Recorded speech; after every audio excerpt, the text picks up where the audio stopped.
welcome in, ladies and gentlemen, to another edition of the Top Dog Talk podcast. I'm your host, Reno. Right back alongside me, co-host Dan Kiley. Dan, it's a beautiful Tuesday evening here in Georgia. I have a new rule, Dan. I don't know about you, sir. but I sweat profusely these days. I don't know why, Dan, but my new rule, 55 and above, I'm shorts and maybe a little jacket. But 55 and below, we're going sweatpants, all sleeves, because I've been sweating when I'm walking around campus. You're weird. You're young, and so what the thing is like I used to be hot all the time, and as I get older, I'm cold all the time. Like I've never been that guy. Like I want it cold when I sleep, but like during the day, I'm cold. Like look, I'm wearing my hoodie thing for work today, so I've been cold outside. I hate cold. I've said this a million times. You can't complain when it's hot and complain when it's cold. You have to pick one. And I am a hot guy. Give me 100 degrees every single day. I'm fine. I'm like, I don't mind sweating. I don't mind being hot during the day, moving around. I hate being cold. Like my body hurts. I'm out on cold, Harrison. How's that for a hot topic? We hadn't even started yet. Speaking of it, another hot topic, because I saw this on Twitter right before we got on live. Cold showers, hot showers. Which one's weird? Well, I mean, you would say that cold showers are weird, but I do know people that take cold showers to wake up. And so I have a friend. His name is Kurt Escher. He was a Navy. He was on the dive team for the Navy. I don't know what it's called. Forgive me if you're in the Navy. I apologize. But he was a diver, like a legit diver. And so he has this thing where when he takes a shower, right, he gets in the shower, he gets wet, and he turns the water off to wash. And then he turns the water back on to rinse off, but he doesn't have the water running during the shower part of it. And he apparently that's a military thing. So I had never heard that before. But hey, I've tried it one time and it was actually like the soap actually works, but I don't know. It's weird. Very sorry, guys. That was all off script, as I put in the comments. Having fun with our show opening. The cold and the weather and all that has brought this up. I was talking to someone yesterday about it. Like I'm sweating all the time, so I brought that up, and then I saw I think it was Big Cat Ballstool guy talking about cold showers. It's like, am I the only one that takes cold showers? But with that being said, let's get into the hot topics of the night. We are action packed as always because there really is no off season in what we're doing, Dan. We are here year round. Unless I go on vacation for some reason, then Dan gets mad at me, and then, it is what it is. But hey, hot topics of the week, Dan. In the NFL news, real quick, let's hit on this because this is kind of something I've been listening to and hearing other people's opinion on. I want your take. Was a first-round pick and a second-round pick from the Denver Broncos sent to the New Orleans Saints too much for Sean Payton? To me, the whole compensation in a trading for head coach, I don't know where to put the value is. So what is your take on that? So this is kind of a complicated topic, right? Well, on the surface, yeah, that's way too much to give up for a head coach, right? Because he doesn't have an impact on the field. But does he or does he not? So if you go with the theory that this is a guy who could potentially get you to a Super Bowl or make you a Super Bowl level team year in and year out, then no amount of draft capital would be too much for that guy that's going to propel you to that next level, keep you sustained at the high level. Now, you need players to get to that level, and they are not in the best cap position in the world, so those draft picks become more valuable. I think if Sean Payton's your guy, and you really feel that strongly about it, then there's not a price too high. Is that something that I would want my team to do? No, it's not something that I would want my team to do. But then again, they were kind of in a rock and a hard place, and they had to go out and get a guy who they thought could fix the issues that they have and propel them to the next level. So if they really feel like Sean Payton is that guy, and I think it's fair to say that Sean Payton has a really good track record as a head coach in the NFL. I guess we'll have to wait and see whether it was too much or not. But if you really feel that strongly that he's the guy, then I guess there isn't really too much or there's not too much you're willing to pay, right? I don't really know exactly how to feel on that. We saw it happen with Gruden, and Gruden took them to a Super Bowl and they won it. So at the end of the day, it wasn't too much. Absolutely. And here's the interesting take about it, Dan, because I was looking and kind of been following along with the news of this job opening. Has been interested who they've been interviewing. To me, it doesn't look like Sean Payton was their first choice. They wanted Jim Harbaugh. They wanted D'Amico Ryans. Tried hard at the last minute, Dan, to get D'Amico Ryans. By all means, going to be a heck of a coach. Heck of a head coach. He's already a hell of a coordinator. Took a swing at D'Amico Ryans, struck out on D'Amico Ryans, then said, okay, we'll go get Sean Payton. Hey, 3 of those guys would have been home run hits, in my opinion. All 3 of those guys were home run hits if you could get them. So, I mean, yeah, it's funny. It's funny. They kind of settled on Sean Payton. They settled on a Hall of Famer. But, hey, I wouldn't have mind to see Jim Harbaugh out there, even though he said he was staying at Michigan. Hey, but, whatever. Words are words, Dan. I'm going to say I'm staying at Michigan.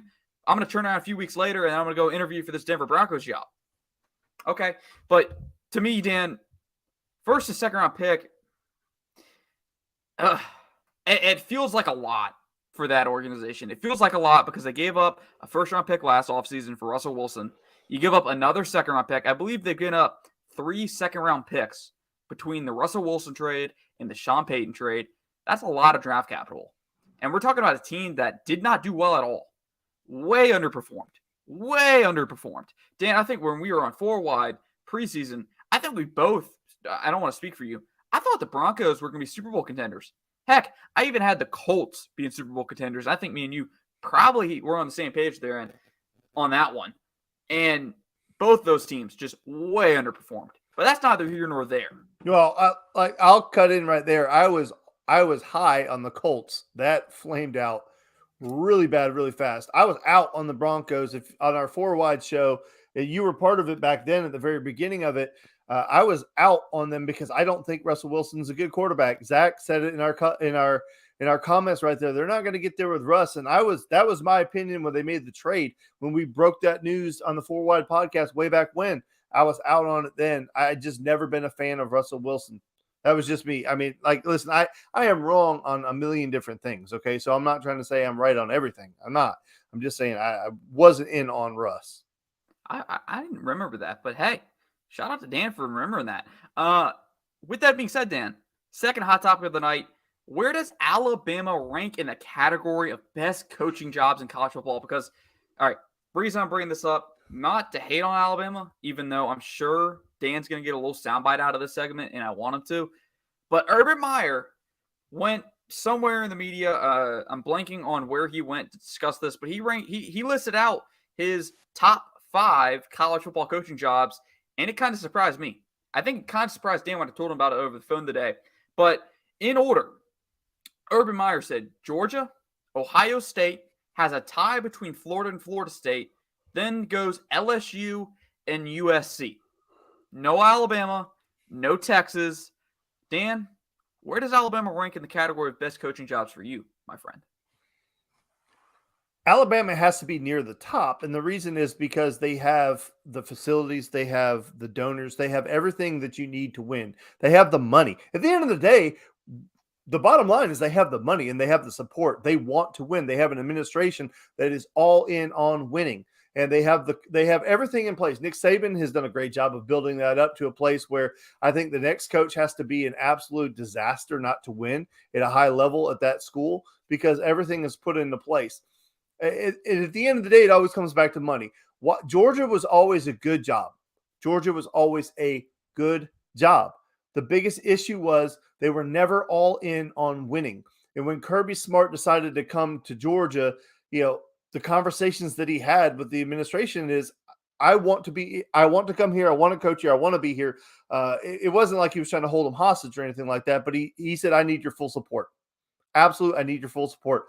Georgia with Coach Richt was never all in. They didn't have the money. Well, they did. They did have the money. They just didn't spend it. And there was a narrative around Georgia that they had something like $55 or $60 million in their bank account that they just refused to spend. But then when Kirby got there, he got everything he wanted. The one thing that Mark Richt wanted for the longest time was an indoor practice facility, upgraded facilities.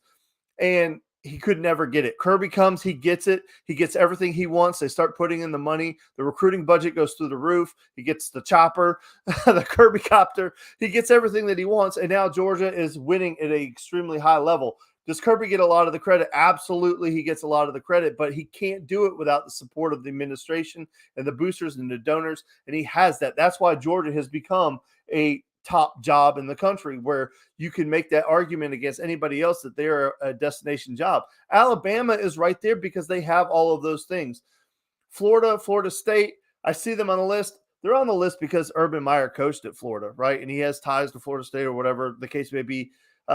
I've always said that Florida State should be a top job because of the location, the campus, everything's beautiful. The girls there are absolutely gorgeous. I mean, I get all that, right? I mean, listen, that's attractive to a college or a high school kid. I mean, it just is. I mean, call a spade, right? I mean, you're 17, 18 years old and they take you on a recruiting visit and there's gorgeous women everywhere you look. That is not a deterrent to a male. So USC is definitely on the job, or on the, I just saw that. Gonna get in trouble with the wife. Hey, listen, my wife knows the deal. So like Ohio State, obviously, definitely one of the top jobs. LSU is a great job, and USC is phenomenal job. If USC's all in on winning, they are probably the best job in the country because you're in LA. You are in show business. But I mean, listen, if we're just saying top five, there's so many teams you can put in there. Texas A&M and Texas have money that a lot of schools don't have. But Alabama 100% is a top five job. And if you're not, that's just to get clicks. It just is. And he knows that. Absolutely. I think he does know that. And it's interesting because if the Alabama job came open tomorrow and they want an Urban Meyer, there's no doubt in my mind Urban Meyer would want that job. Dan, do you disagree? I think Urban Meyer would take the job. Now, maybe not Alabama. Yeah, I think he'd take the job. I think there are 10 jobs, maybe 5 jobs in the country that Urban Meyer would take, no questions asked. No questions asked. I don't know if Urban Meyer takes the Alabama job because I don't think he wants that pressure. You know, that's interesting. To me, Dan, Alabama is most certainly a top 5 job. As of today, it is a top 5 job because what Nick Saban has turned into. Now, will it still be a top 5 job in 15, 20 years? I don't know. That's the big question. What are they going to look like post Saban? But right now, with all the resources they have, with all the money they've put into this thing, with all the success and the national championships they have, it's a top 5 job, no questions asked to me. And I agree with you, Dan. I think UGA is a great job. UGA's always had the resources, but they've never went all in on football. Right now, they're going all in on football. And you're reaping the rewards of that. Georgia's starting to get really out there. Georgia's national brand, it's going through the roof right now. Georgia's recruiting nationally at a really high level. We're going to get to that in a little bit. And they're competing with all these different brands. Texas is on a downfall. You know, I think majority of people 5 years ago would have put Texas as a top 5 job. Do I think Texas is probably top 5 job? Yes, I do. Because like Georgia and Ohio State and Florida's kind of similar to Georgia under Mark Richt right now. I think Florida has the resources to do what they want and to win in this atmosphere of college football. They aren't all in right now. So, yes, I agree with Dan. I think Alabama's top 5 job as of right now. That is one of the destination jobs in college football. If you can get that job, take that job. SCLSU, Mud Dogs, as our friend, the DG podcast, Robert Reynolds. By the way, if you didn't check out last week's episode of the Top podcast, go to about the 45-minute mark. You can see Robert Reynolds, unprompted, just open invitation, said, yep, let me hop in the club, chopping up with Dan. But with that being said, Dan, next hot topic, last hot topic of the night, then we're going to get into your rant, which I'm excited for. Do you have problems with college or with high school recruits making a big ordeal with their recruitment? Yes or no? Why? But real quick, I'm gonna hand you a loaded question. You prompted me this when we talked about this question. Do you like the throwing of hats? So whatever order you want, Dan. Listen, this is their moment that they've worked so hard for to make this decision. I've never been a big fan of the big ordeal. Like I just like the way some of the kids do it, where they tell you where they're going to go, and then they have a big ceremony, and like pomps and circumstance, some balloons. You got the media there to watch them sign. They got cake and all that stuff, and that's fine. Like, I get it. Like, that's okay. What I really don't like is like the whole fake out stuff, and like got 10 hats on the table and you're going through them. It's like, to me, and this is going to the throwing the hats thing. I am out on the throwing the hats. And I know there was some Georgia players who threw some hats and it was funny to some people, whatever, but being recruited at that level is an honor and a privilege. And those schools put a lot of time and effort into you. Whether you like the school or you don't like the school is irrelevant. They put a lot of time, resources, and passion into recruiting you. To throw a hat on signing day is absolutely disrespectful to the people who put in the time and effort. I have no problem with having all the hats there and going and picking it out and putting it on, right? I don't like to fake out. Never been a big fan of that.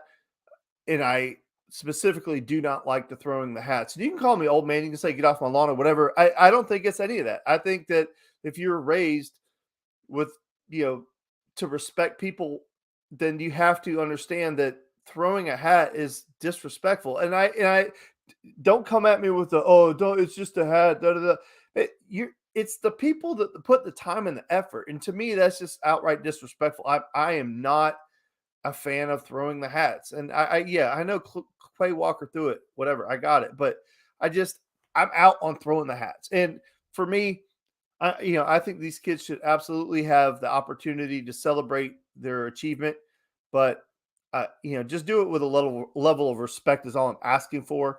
It's not like I loved when what was his name? Ely. Oh gosh, why am I drawing a blank? With Sean Ely, when he committed to Georgia, he had all the hats up there, and he picked up a bulldog.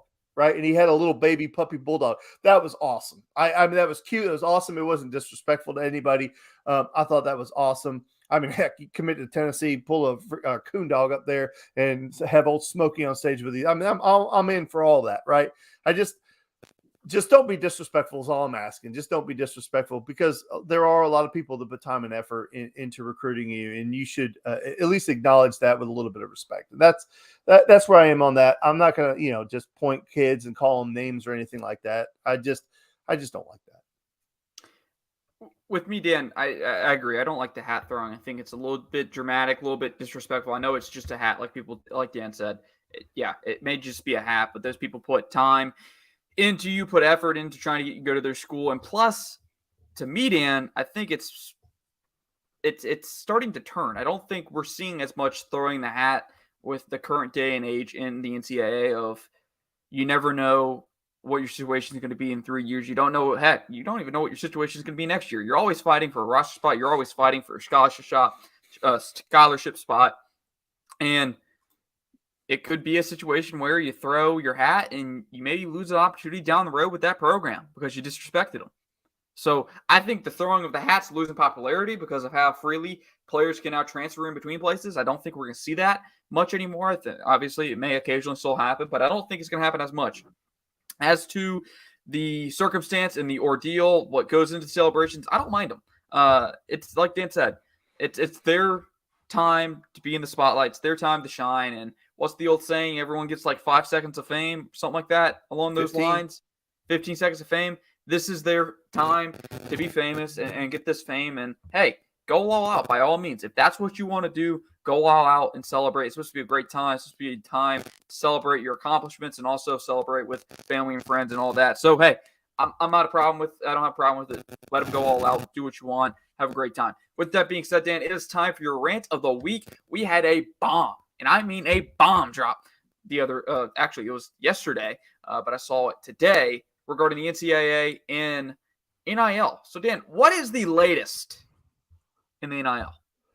Well, okay, so the latest reactive, not proactive, measure by the NCAA is that they're going to hire a bunch of new people, and these people are going to be NIL detectives, right? But the real caveat to this is that they're going to allow them to use circumstantial evidence like articles or news reports or tweets, even for that matter, to prompt the investigation where they don't need the smoking gun as they needed before. So now any so the article that they quote, or the incident that they quote, is the Jalen Rashada $13 million from Florida. That whole thing fell apart. So now, that would prompt this new group of people to be able to go investigate and find out exactly what happened. The idea is that this group of people is going to somehow manage and police the NIL deals to make sure that they're above board. Everything sounds great on the surface. I agree with you. There needs to be some type of regulation with the NIL deals to make sure that they're not crazy. However, history will tell you the NCAA doesn't have any enforcement ability. They can't arrest anybody. They can't do anything. That has to go to law enforcement, whether it be FBI or GBI or whatever the case may be. How many times in the recent past have you seen somebody do something blatantly wrong? I know Texas had a big stink. I think it was LSU, and I don't remember all the instances, but Robert, you're up to date on a lot of the stuff. So if you want to pop off in the comments and give me specifics that I can read, that would be fantastic. But the NCAA doesn't do anything. They don't do anything. And they don't. And my biggest frustration with them is everything that they do is reactive, not proactive. They don't do things and get ahead of things. It's always at the last second, like, hey guys, we're still trying to do something. But at the end of the day, NCAA is a fakakta group that has no legal recourse to anything. First of all, they're barely an organization that runs anything. All the SEC schools, ACC schools, all that stuff, they're all member institutions, but they don't have to be. They could just leave the NCAA and get rid of it. It's kind of like the IRS. It's like the IRS is not part of the government. Everybody thinks that they are, but they're not. They're a complete separate entity. NCAA is a complete separate entity. It was created forever and ever ago to come up with a set of playing rules that everybody had to live by.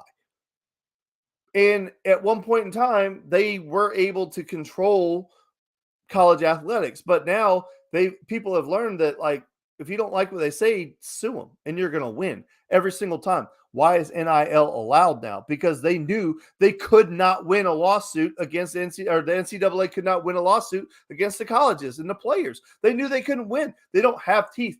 So, I mean, everything on the surface sounds like it's a good idea, but it's more to do about nothing. And it's always the same with the NCAA. They always come out and say all these things, and then they don't do anything. So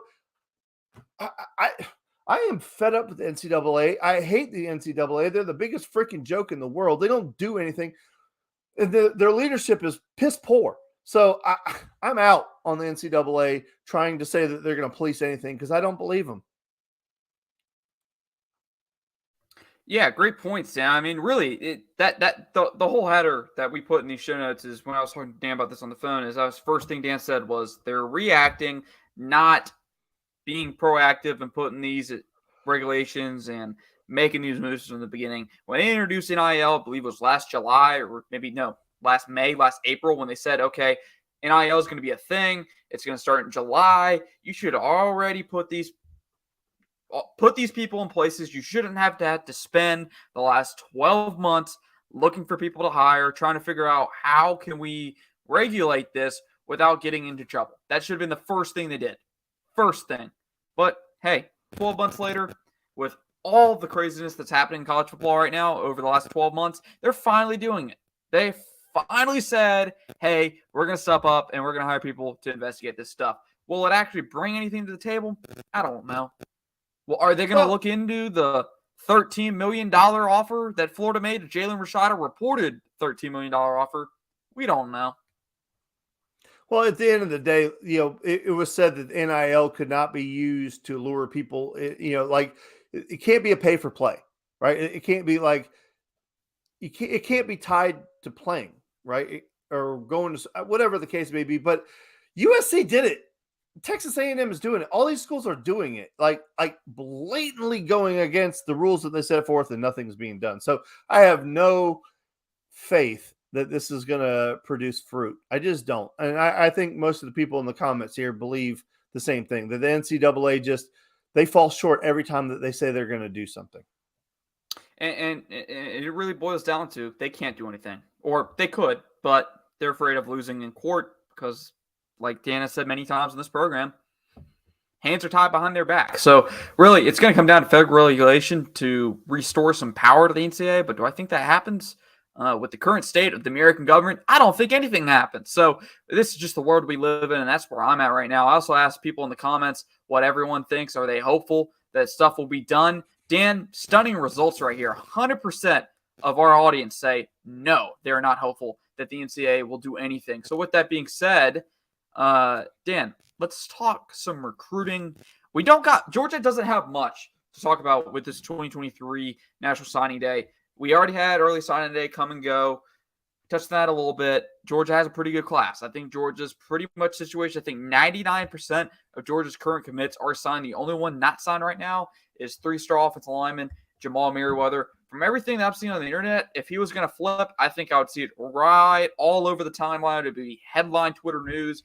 I haven't seen anything. So, hey, little Harrison crystal ball here, little top dog talk crystal ball. I think he's going to sign with Georgia. But we do have some big news, Dan. And apparently Deuce Robinson is not going to commit. That is the big headline news and what people are talking about on Twitter. Not gonna commit right now. He's going to wait a little bit. Everyone's saying that it's because of the MLB draft. Gonna see what they say about him and where he stands. So with that, we wanted to jump ahead into 2024. Dan, you were talking about it over the phone today. You felt like this class has the potential to potentially be one of the best classes Georgia's ever signed. I believe it would have to go up against the 2018 class in that case to be the best class Georgia signed. Georgia's off to a really hot start. I mean, a really hot start. I mean, landing Landon Thomas back, I believe it was this past fall. Huge. 5-star tight end, Dan. Another one. Another 5-star tight end. So, Dan, I want to get your take. What do you think of the 2024 class right now? And kind of what are your feelings on how it all shakes out? So, I think Robert was talking about this too in one of the spaces that I was joining on and some of the other guys that were in there too, is that this Georgia class, all indications are that it has the potential to be the greatest class ever assembled. And I mean, I think a lot of that hinges on Dylan Rashada, or not, sorry, Dylan, oh my gosh, my mind just went blank. Harrison, help me. Help me. You're on mute. Sorry, what's up? The quarterback. I just blanked. Dylan Raiola? Dylan Raiola. I just call him Rashada. Dylan Raiola. Like him getting in this class, I think, is where the hinge is to make this one of the greatest classes ever. If he joins this class, I think there are a lot of guys that would want to play with him. I think one of the areas that Georgia has really kind of struggled in, as far as the top echelon of players, is the wide receiver class. And I think getting a quarterback like that would really help bridge that gap. And I think Monken has gone a long way in showing that this offense is a pass-first offense, run second. And I think that narrative is starting to get broken down. I know, like we talked about earlier on our show and at a different episode, that a lot of receivers that I have a chance to talk to said they didn't want to play at Georgia because they don't ever throw to the wide receivers. I think we're changing that. Yes, it was a bad brain fart, Robert. I apologize. But if you get a quarterback like Raiola in this class, and I think Georgia's trending very, very well with him. And I'm not a recruiting insider, but I mean, just everything that I read and all the people that I trust, they all seem to think we're in a really good position. It's ours to lose in a lot of respects. I think if you get a guy like that in the class, this class goes through the roof. And they already have some really good players committed. Landon Thomas, a tight end, and again, Todd Hartley getting it done on the trail. Peyton Woodard, who we knew committed at the the Army game. So, or it's not Army anymore, is it? It's just the All-American game. Whatever. Jalen Hayward, DeMarcus Riddick. There's a bunch of guys that are committed. They're really, really talented guys. I think this class has the potential to be absolutely through the roof. But to me, it all I'm getting an F for my brain fart. But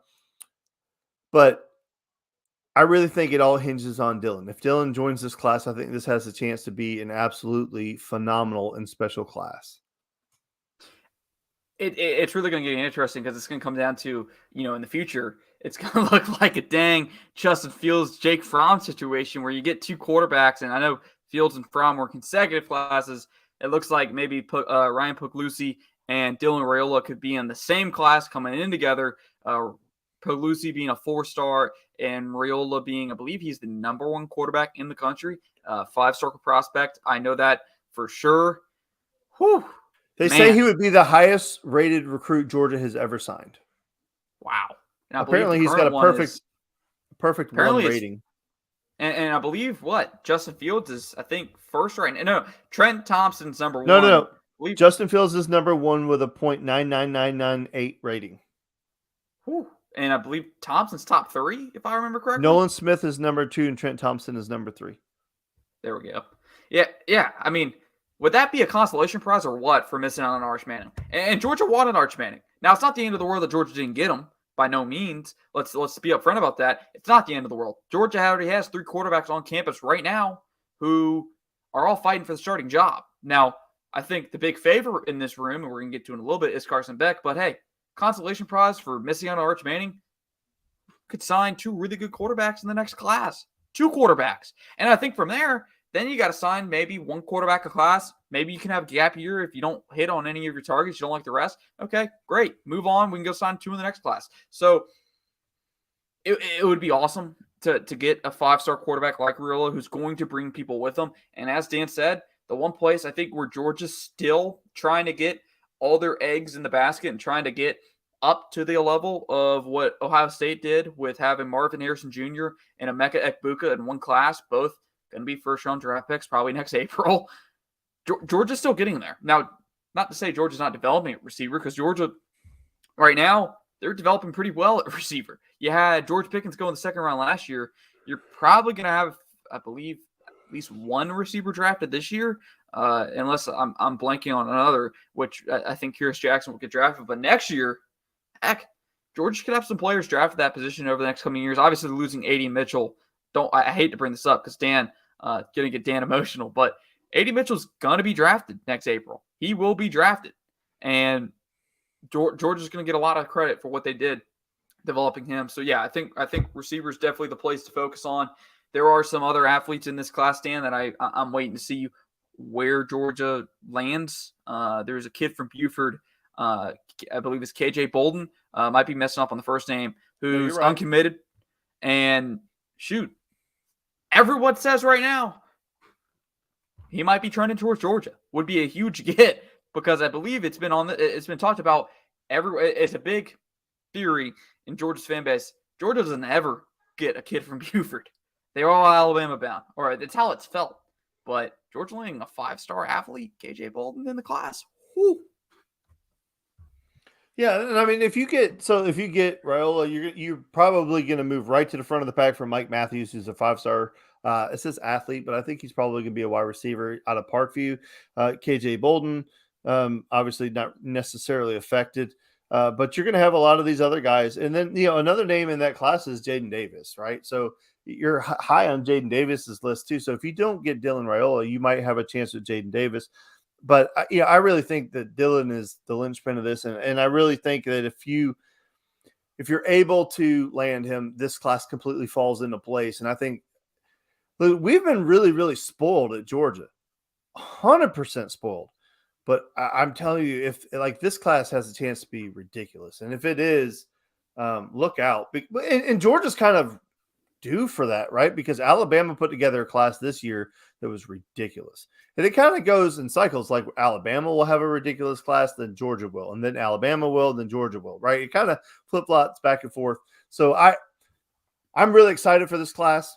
But the class that we have coming in this year is going to be freaking awesome too. So, I mean, there's no raison to just overlook the class that's coming in because these guys are talented. I would say that if somebody like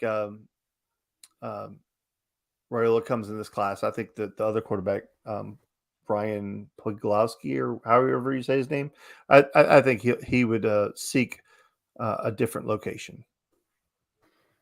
Yeah, and speaking about the 2023 class, because shoot, like Dan said, we don't want to overgloss it just right now with signing day. There ain't much going on signing day for Georgia. You're going to have one signee, it looks like, which is Jamal Merriweather, obviously For those just joining us, Deuce Robinson is not signing. Signed to delay his commitment and sign elsewhere, or sign at a different date, potentially sign at a different date. We don't know. We'll have to wait and see. But yeah, Georgia has a really good class this year. May not be the number one class of the nation, but looking through at the commits, Georgia has 18 freshmen already enrolled. 18. That number just seems to keep going up year to year. I think Georgia had around the same number last year. Going to have 18 as well heading into the spring, that people are already kind of getting through winter practice, got through bowl practice, got to prepare with the national champion. Yes, I'm going to say it. National champion, back-to-back champion, Georgia Bulldog team. Got to be there, got to be in the practice field, got to take reps, got to help on scout team. That were there for that, experience that, and see how they did it. We'll be heading into the spring, hoping to help replicate that. And, hey, maybe bring home a third straight national title. Dan, I'm looking forward to the 2024 class. It's going to be a heck of a class, it looks like, and Georgia's already signed a lot of kids. Really looking forward to it. I do want to talk about, before we head into quarterbacks, because this is something that's in the news. It's being talked about, and it's going to affect Georgia's quarterback room if it happens. Todd Monken, no surprise, we've talked about it before, is a candidate for the NFL offensive coordinating job around the league. Already interviewed with the Tampa Bay Bucks. Already interviewed with the Baltimore Ravens, which kind of came out of nowhere. Obviously, we knew they were looking for an offensive coordinator, but didn't think Todd Monken was going to be a target for him. Frankly, to me, I didn't think Lamar Jackson fit the Todd Monken scheme of offense. Not saying Todd Monken can't be versatile and just, adapt to the situation, but how much fun would that be? Also, I'm shocked that he didn't get an interview with the Los Angeles Chargers. Shocked. So, Dan, I don't see Monken leaving. I don't know if there's a coordinating job out there right now that is 100%. I'd take that, no questions asked, because you look at the Bucks. Who's your quarterback? Well, so I don't think the Bucks are in play. I mean, he's already been fired from there or left there already. So I don't think they are. I think it's too tenuous. I think there's too many moving parts that but yeah, he's in a part of his career where he doesn't need to take chances. He can't really, I don't want to say he can't afford to take a chance because he's Todd Monken. He can do whatever he wants to do. But I just don't see him entering a situation where your longevity of having that job result on the immediate results. And then the Ravens one doesn't make a whole lot of sense either, because they're going to have to franchise Lamar Jackson. You can only do that one time. So you're only guaranteed to have him for 1 year. And then if you look at the history of Todd Monken, year one is not through the roof. You can't point to any of his stops where the first year everything was just, just gangbusters. It just hasn't been the case. So it usually takes him a year or two to kind of get a system into place. And then really that second or the end of the second, beginning of the third year is when he has his most success. So I think he's comfortable where he's at. I would be surprised if he left. I know everybody keeps throwing this out there that he's leaving. I don't see it personally. I think he's going to be here. I just do. I think he is. I think he is too. As of right now, the jobs that have come open, I don't see a place for him. Now, there will be jobs that do come open down the road. I mean, heck, let me interject one other thing. The only thing with the Ravens thing is that there would be stability because John Harbaugh is not getting fired, right? That staff is not getting fired. So even if you went there and Lamar were to leave after a year, you're not getting fired. There's stability, but I don't see that level of stability in Tampa Bay. So so there is the stability in Baltimore where he might go, but I just think he's staying. Yeah, I agree. And heck, I do want to put this in there. There are going to be other jobs that come open. The Eagles' offensive coordinating role could come open. Jonathan Gannon, I believe his name is a candidate for multiple head coaching jobs around the league. Now, there really is only one coaching job that's left open right now, being the Indianapolis Colts. Does Todd Monken see an opportunity there with whoever their head coach is as his offensive coordinator? Maybe. We don't know. But with that being said, the Colts already hired their head coach. Not yet. Right. They're still open. Oh, no, that was the Panthers. Oh, okay. Oh, that's right.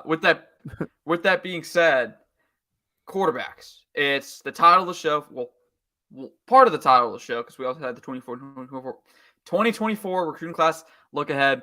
Dan, Georgia has a quarterback battle, and I don't think it's as wide open as everyone thinks it is. I don't think it's as far apart, maybe, as some people would think. I don't know. It's somewhere in the middle. It's not that close, but it's not that wide open, if you feel me.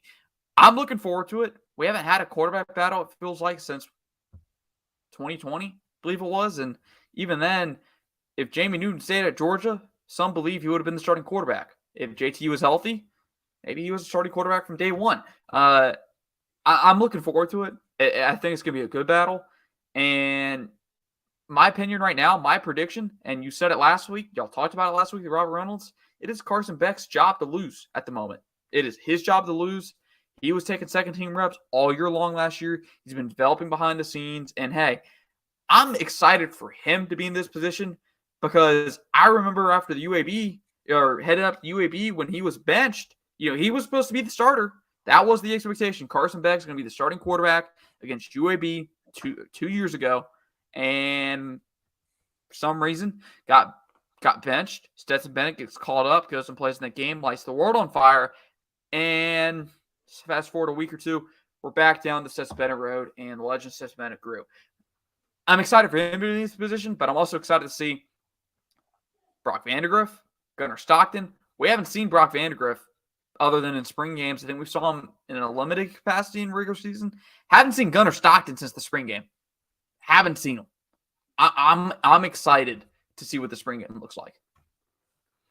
Yeah, I think at the end of the day, it's Carson Beck's job to lose. And I think it has to be that way, or you would lose a lot of credibility, and it'd be very difficult for quarterbacks to trust a system where a guy has done everything you've asked him to do and he sat there. Now, if he loses the job, he loses the job. But I think it has to be his to lose. And Robert joined us last week, and we went back and forth a little bit, but it's like he said, Carson Beck is going to have every opportunity to win this game. But the one thing that keeps coming up every time it's discussed is that mobility is going to be a big factor in this quarterback battle. And Brock is more of an athlete. He can run better than Carson Beck. I think Carson Beck has a phenomenal arm. I think he has great pocket presence. I think he distributes the ball extremely well. Every time that we did get to see him in a game and they allowed him to throw, he did it with ease, and he moved the ball really fluidly. The offense didn't stall, not to my recollection, it didn't. And he just looked like he was in complete control. We'll see what happens. The one advantage that he does have is he has actual game reps. And you and I were talking prior to our show, and I said the one thing that really hurt him, is going to hurt him in a battle, is he doesn't have critical game experience where the coaches know that they can hand him the ball in a critical moment and he can come through. And because Stetson was extremely durable and he never came out of the games in questionable moments, so Carson was never pressed into action in that regard. So it's a blessing and a curse, right? Obviously, you want your starting quarterback all the time, and we did. We had him all the time in Stetson Bennett. And we did get some opportunities for Carson Beck, but we never really got to see him when it mattered. So I think that's going to be that's the one thing he doesn't have that I'm sure he wishes he had, so to speak. Absolutely. And like Dan said, it is his job to lose at the end of the day. I do wonder how much of Georgia's process is going to be, okay, Brock can run, Gunner can run, Beck's not the runner, those two are, but, is it enough? And to me, Dan, at some point in a battle like this, I feel like it's going to come down to who has an elite trait. Is Carson Beck's arm as advertised? Is it his elite trait? Has Georgia had an elite trait type of quarterback? Probably not since Matthew Stafford. Real elite arm, like that. Trying to think. I don't know if I'd consider Aaron Murray an elite arm or elite arm talent type of guy. Shoot, by all means, was he an elite quarterback? Produced elite results for Georgia, aside from, never winning a national championship. But hey, not all quarterbacks who win a national championship are elite. Breaking news.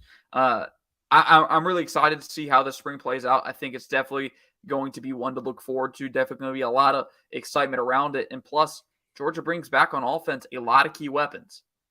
I can't wait till we talk some offensive line. There is possibly some shuffling up there. We now know what the picture is in that offensive line room. Georgia potentially could start some new people at tackle. I mean, I don't know where Amarius Mims is going to play. If I had to guess, I think Amarius Mims is going to be your left tackle. That's kind of, to me, he's the most experienced guy left in the room. He's going to move over there. He's going to play left tackle. But, hey, maybe they feel like Ernest Green's the guy they want in there for, 2 years rather than one that you get with Amarius Mims. So go ahead and start bleeding him over in at left tackle. I don't know. But to me, it's really going to boil down to, in this quarterback room, who's elite. Like, who takes Georgia to the next level? Because I still do.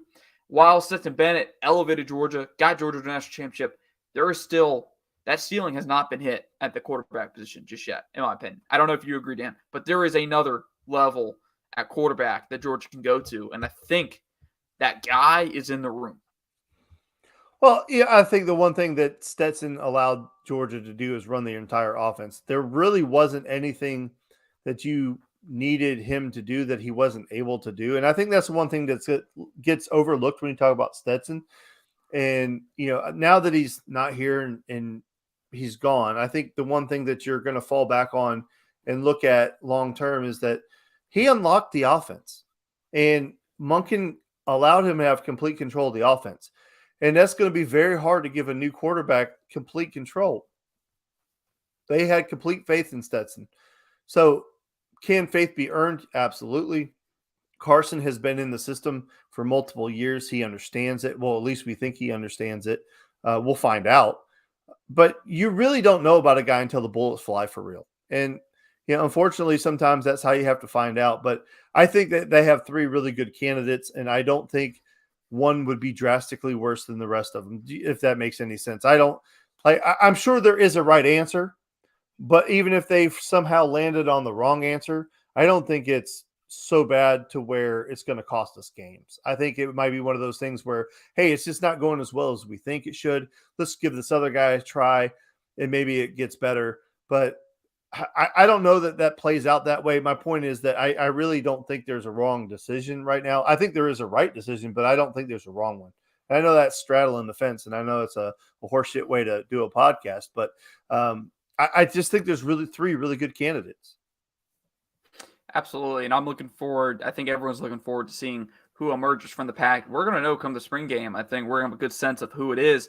Heck, I don't know if it's out of the realm that Georgia announces a starter after the spring or during the spring, at some point in the spring. I don't think it's out of the realm that they announce it. Usually some people wait until the fall, and even if it's not close, they'll say, nope, still haven't decided. We're going to go through fall camp and see them. But I think Georgia's going to want to wrap this one up pretty quickly so then you can get into the fall, not have to split reps. You just go from there and start game planning for what comes next. Plus, if Georgia's going to have someone into the transfer portal in that quarterback room, you're going to know. You're going to know because the transfer portal opens right after spring practice, May 1st through the 15th. Transfer portal's open for another 14 days, and people are going to want to get in there and transfer away because they know the grass may potentially be greener on the other side rather than here in Athens. And that's no problem. That's just the nature of college football. But with that being said, Dan, it's going to wrap it up for episode 76 of the Top podcast. Don't know if I repeated numbers there. I'm a little worried that I might have repeated numbers on that one. Let me double check on that. But with that being said, yeah, this is episode 77, guys. I apologize. I don't even know what number one. I listed it wrong in the doc. My bad, Dan. This is episode 77 of the Top podcast. That's co-host Dan Kiley. I'm Harrison Reno. Dan, tell them where they can find you. You can find me on Twitter at DanKiley3. Please follow and be interactive. Love having interaction with people and good conversation. Absolutely. I'm Harrison Reno. Follow me at Harrison Reno on Twitter. With that being said, Dan. As always.